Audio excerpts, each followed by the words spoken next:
কংগ্রেসের সাথে কখনো আমাদের জোট হয়নি, আসন সমঝোতা হয়েছিল। এবারও আমরা আসন সমঝোতাতেই যেতে চাই। না, আমরা আসন সমঝোতাতে যেতে চাই না, আমরা করলে জোট করতে চাই।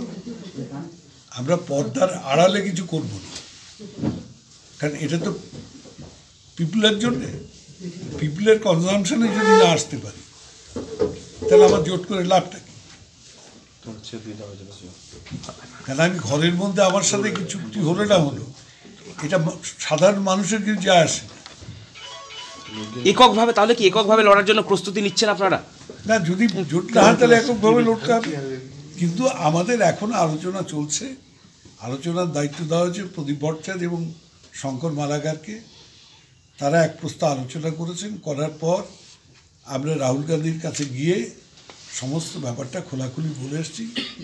এক নম্বর হচ্ছে জোট হলে প্রকাশ্যে জোট, এবং সেই জোটটা পার্লামেন্ট ইলেকশন কেন্দ্রিক নয়, 2021 সাল অবধি জোট।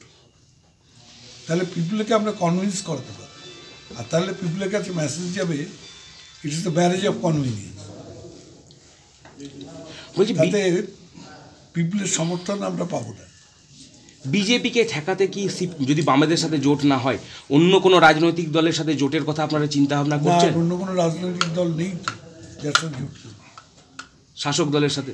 না না, শাসক দলের বিরুদ্ধেও তো লড়াই আমাদের।